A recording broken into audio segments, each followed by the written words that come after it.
The views expressed on the Health on a Whim podcast is not a substitute for the medical advice of your licensed physician, nurse practitioner, or any other health professional whose care you are under. Consult with your healthcare professional about any matters relating to your health and health needs, and before beginning any new health program or implementing any health information discussed on this podcast or on whatismyhealth.com. This recording contains sensitive content, including references to drugs and alcohol, that may be triggering to some listeners. Discretion is advised. So yes, today is 1,000 days. When we previously recorded, it was 927 days, but today I have successfully completed 1,000 days being sober of alcohol. Remember, guys, it is very important to honor your day count and not plan too far ahead in order to keep a happy and healthy sobriety. So I hope you enjoy what you're about to listen to or watch, and honor yourself and love yourself.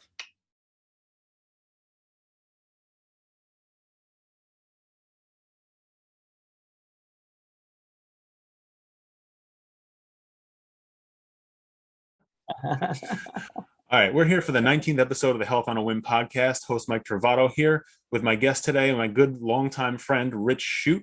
He's the general manager of Long Island Health and Racket, a local health club here on Long Island.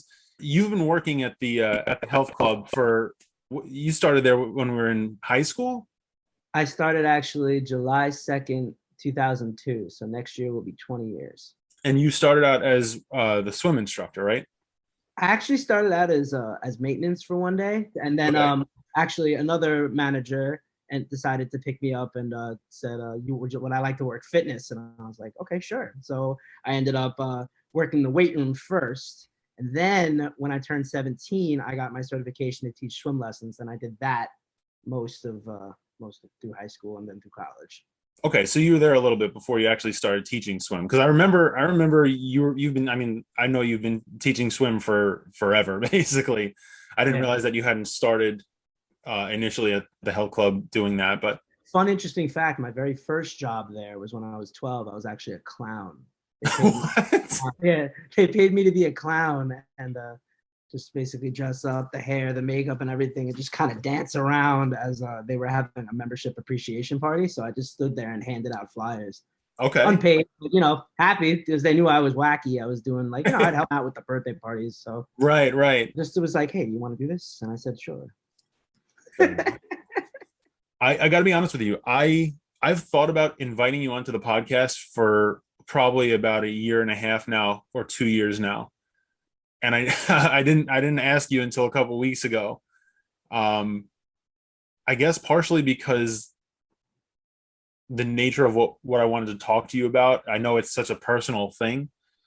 But I guess I'll introduce that here now also, is that today you're 927 days sober, right? Yes, I am. It was 2.5 years the other day, right? Yeah, 2.5 years on the September 27th. Okay.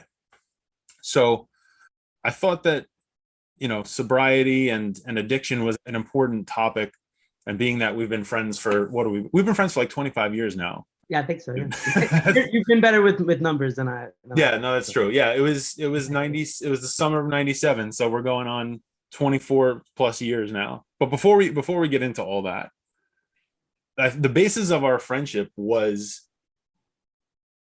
definitely, I guess it was rooted in like voices. Like, I know you and I both like doing impressions, like doing voices, and obviously like our big thing was, if we were just saying the other day, like if YouTube was around when we were kids, we definitely would have tried to put stuff on there. So much with all the wacky stuff we did, just in general. Just our generation missed out on that as kids. But yeah, no, we would have totally 100%. I don't know how well received it would have been. It probably would have been like 6 views, and we would have been like, "This is the best."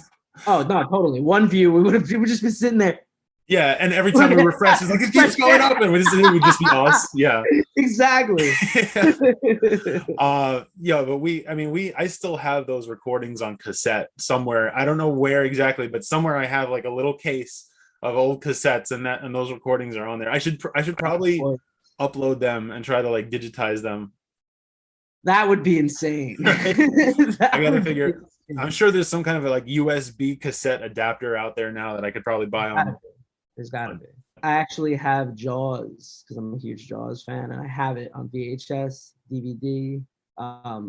Blu-ray, and then I got a 4K television. I went out and bought a 4K Jaws, and I Okay. thought it would work on the PS4, but no, I actually had to buy a 4K player Are you just serious? so I can watch Jaws. Yeah, no. So Didn't you take a trip, like a Jaws related trip, yes, like I a year or did. so ago? I actually went up to Martha's Vineyard with my wife, and I met up with a couple of friends who I met on a couple of Jaws groups, and it was insane. We got toured around by a guy named Mickey Waters, and it was awesome. Yeah.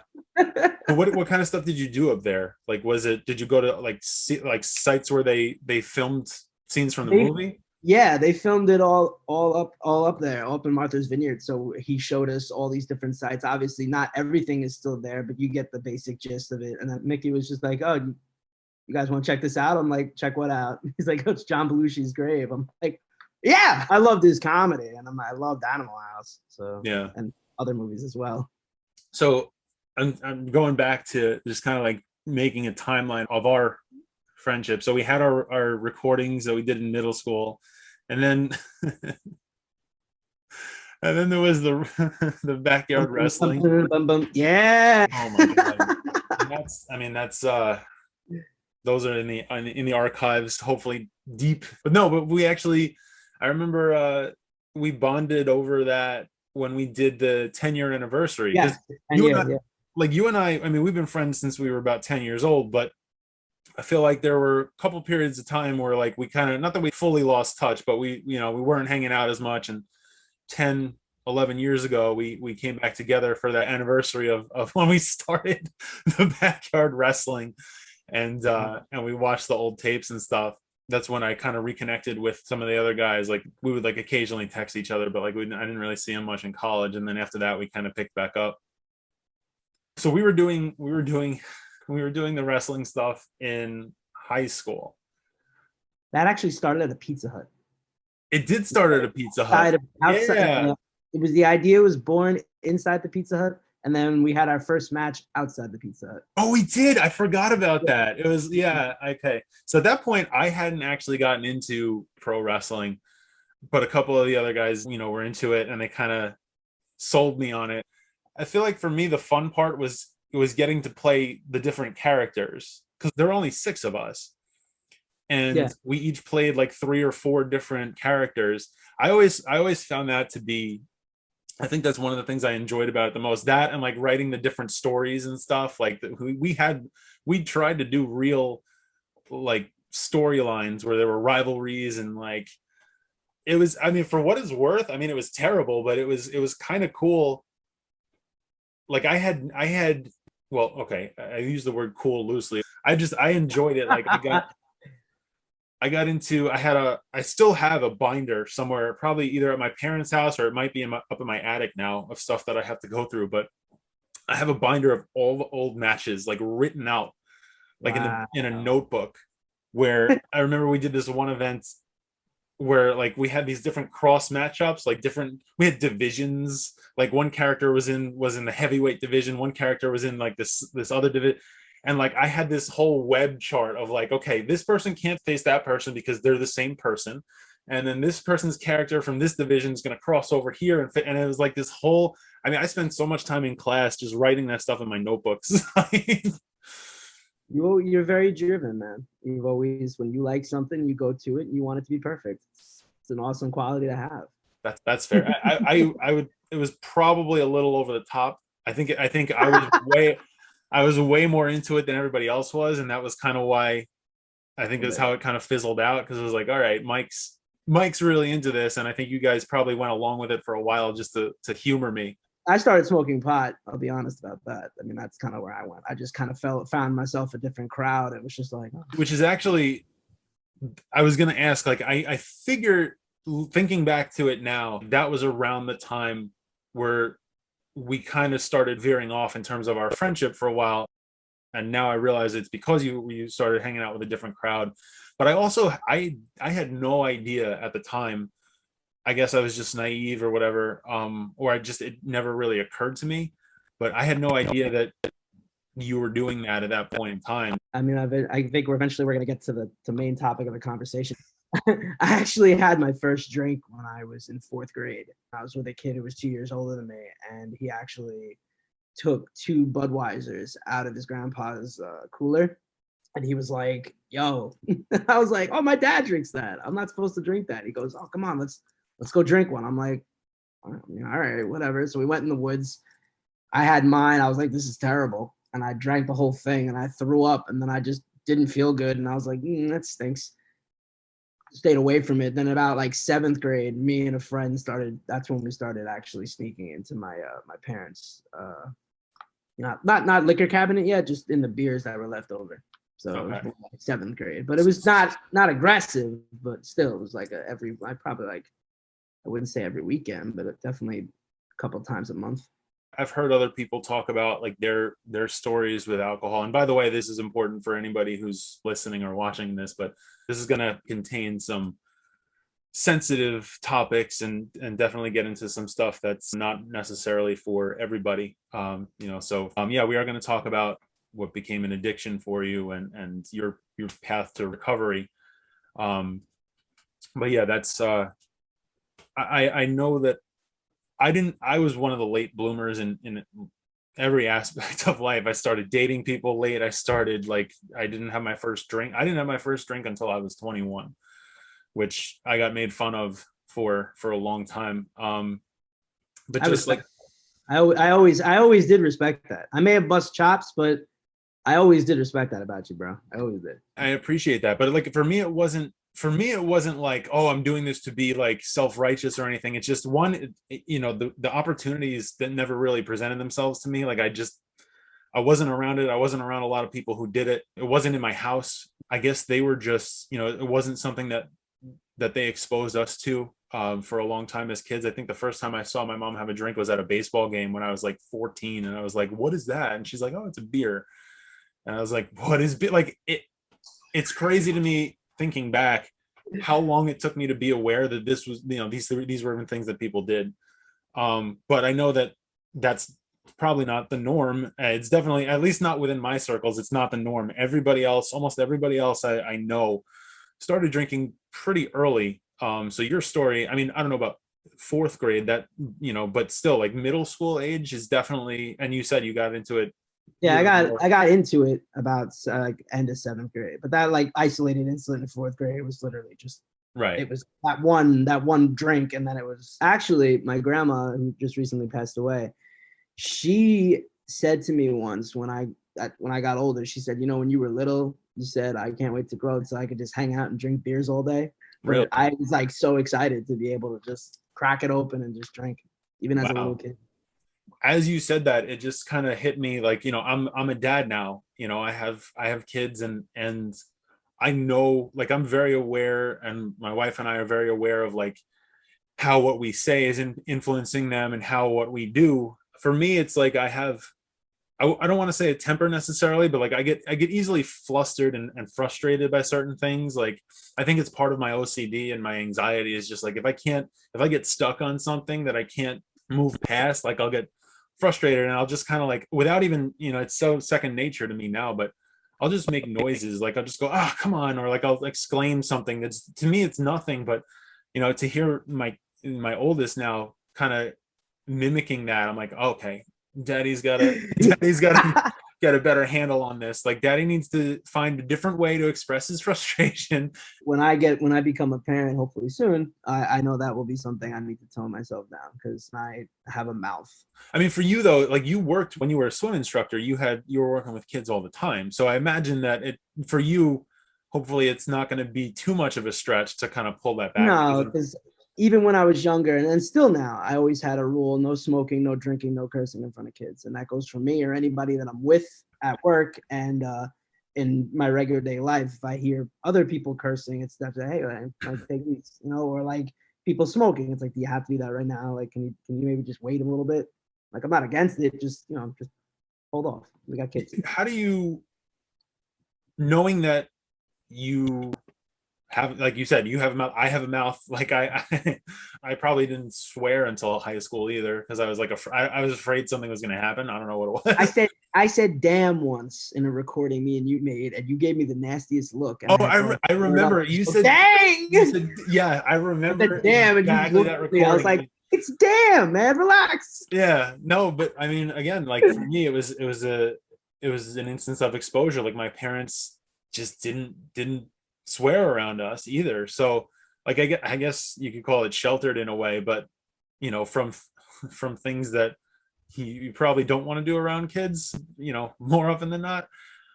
Yeah, I do remember that recording though. Was it the Get the car it started. was the car, it was the car episode where we had it was trying to get the car started. the box fan was the car motor. But we found like creative ways to do stuff on those recordings. But yeah, I remember you couldn't, I think the fan wasn't plugged in or something, and you were like in the background trying to fix it, and you're like, damn. I shot you the look. Yeah. Like, I also have a freak memory too, so I'll just remember things that a lot of people don't, and they'll be like, "We had that conversation." I'm like, "Yeah, we did." yeah, I'm the same way. People think it's like weird. They're like, how do you remember that? I'm like, I don't know. And with the damage I've done to my brain with alcohol and marijuana, definitely 100%. Well, I still have a good memory. I think that's part of why you and I feel like a lot of our friendship to me is like, well, it's a few things. It's quoting things from our favorite shows. Like we could probably have an entire conversation just in Family Guy quotes, Of course. where and just kind of a lot of nostalgia. I think like we always seem to refer back to like something reminds us of this, like that recording, like I feel like we do that a lot within our friendship. It's just like thinking back to just times we were hanging out, and they could have been like nothing instances too, but we seem to both remember that kind of stuff. Of course. But so getting back to how you interact in front of kids and things like that, did you find that it was difficult to like scale that back when outside of work maybe, or outside of that context where you were working with kids, you probably wouldn't be filtered very much, or if at all? Growing up, my dad was extremely conservative. No damn, no hell, no nothing.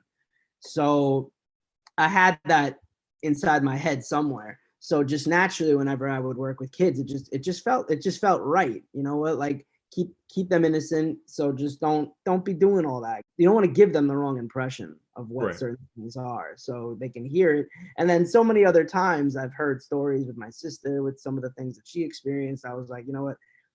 I don't want to have to deal with that. I don't want to have that conversation. So, you know what? I'm just going to watch my mouth and make sure whenever I'm at work teaching the swim lessons, anybody around me, they watch it too. And then naturally for my amusement, if a kid would, just say, hey, stop being a Pringle. Like in my head, I know what I say. Yeah, yeah. To them, it's like, I'm a Pringle. Like, Yeah. no, you don't want to be one, but it's okay. It's funny to think about. I am thinking about how my dad, who would like rarely, if my dad swore, you knew he was at a 15 on a scale of 1 to 10, and I don't think he ever really directed it at us either. But it's funny to think about the things they definitely said as the substitutes for like the swear words. Like my dad would say sugar a lot, or gosh darn it a lot, and I'm like, I know what that means now. Okay. And I'm trying to figure out my own little substitutes now with my kids. Like I don't even know exactly what I say. I just kind of come up with something in the moment, or I probably just like make my come on, like, and that might be as far as it goes. I'm sure my wife would probably have a better, like, she points stuff out that I'm like, really? I didn't know I did that. She's like, yeah, you do this all the time. I'm like, That's awesome. You could have given me a week to write all the things down that I do, like all my traits, and I would never have come up with that. And she's like, yeah, you do this like regularly. Like she recently told me that when we're having conversations, sometimes she could tell when I'm in my head because my mouth moves like I'm saying other words while she's talking. I'm like, are you serious? Like, I had no idea that I do that. That's got to be so weird. Why do you put up with this? I mean, geez, what I do, I mean, I'm naturally out of my mind. So sometimes it's, once the door's shut, I'm quoting things. I'm just making sounds. I'm being ridiculous. It's voices. For me, it's always voices. Again, going back, that's why we're friends. It was just, I'd rather just not talk in this voice. I'd rather just talk in another voice, or just pretend to be another person yelling at you rather than actually yelling at you. And that was part of my teaching thing too. If I could just, I always would tell the kids and I tell the parents, like, listen, so like if I'm talking in this voice, this means I'm serious. It's serious. Like, what the heck you doing? Like, that's a joke. Right. That I'm not actually that mad at you. I'm telling you, hey, I don't want you doing that, but I'm saying it in a fun way. Yeah. That's So like okay. you're over exaggerating it. There's Yeah. truth behind it, but you're making it so over the top that it's like, oh, he's not really that mad. He's just playing. No. Yeah. No, I know exactly what you're talking about. And that extended also into the summer camp that I ran and I worked for, and now oversee. It's the same thing. The kids knew that I was always laughing and always having a good time, but if you had to hear me talk like this, That was a problem. that was a problem. Like, you Yeah. don't want to have to hear me get serious. And even now, still, like, as I run the gym, like, I love to be having a fun time. Like, that's my main priority is fun, and just everyone, you take it seriously, but smile, laugh, stay positive as you're doing it. And if you have to get the stern talk, then you screwed up. Yeah. I was a teacher for the better part of, I guess, about 10 years. And I guess maybe because I was like such a perfectionist about certain things in my head, I already would have played out a lesson. I mean, anybody who's worked with kids knows like nothing really goes the way you plan. Like rarely does it ever go exactly how you plan it. So in my head, it was just like, okay, this is what I'm going to do. And I had like, it was almost like rhythmic for me.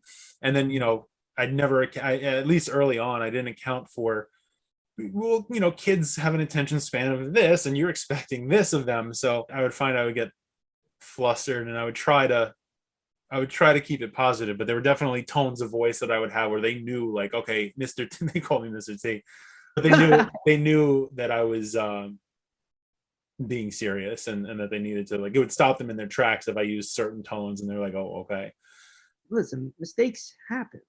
Mistakes happen. And my whole thing is that if you make the mistake once and I'm mad or whatever, and I come up to you and I literally just say, listen, so you made this mistake and this is how you're supposed to do it. All right. That's it. If we have to have this conversation again, that's when I have a problem. That's fair. It's okay to make a mistake. It's fine. Yeah. We're allowed to. Just don't make it again.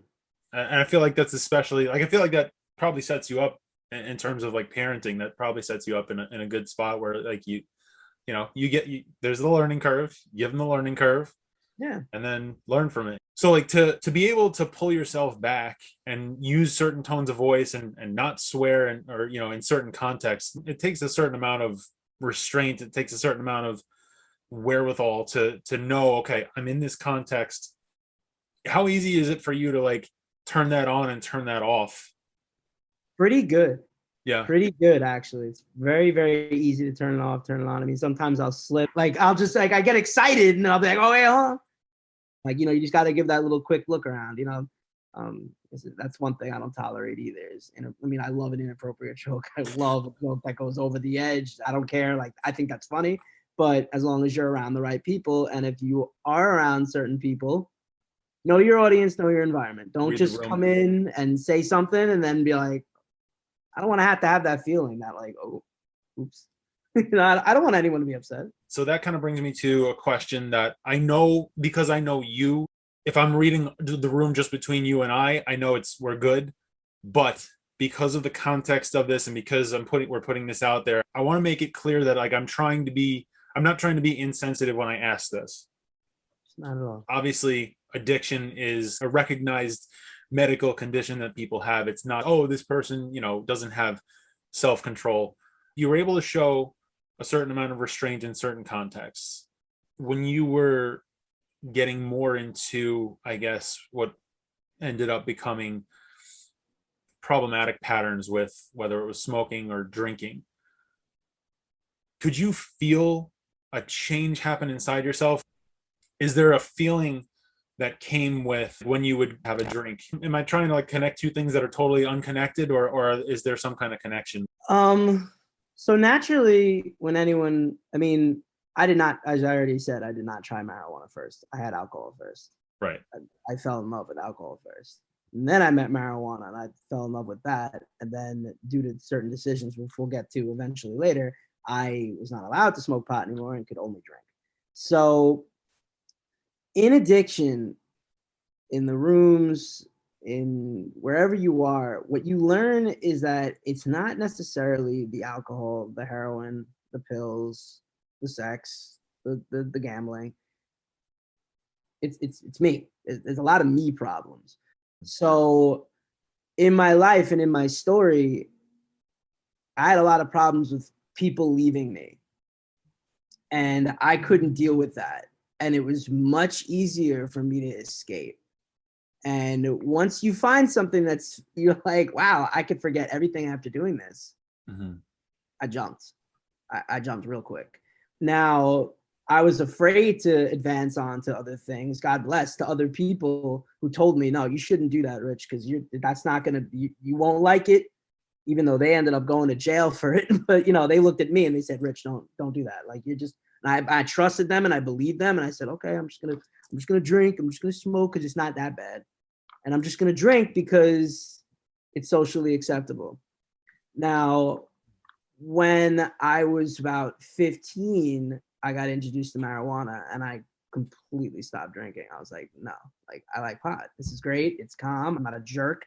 I don't pee myself. I don't act out. I mean, I'm silly, but that is what it is.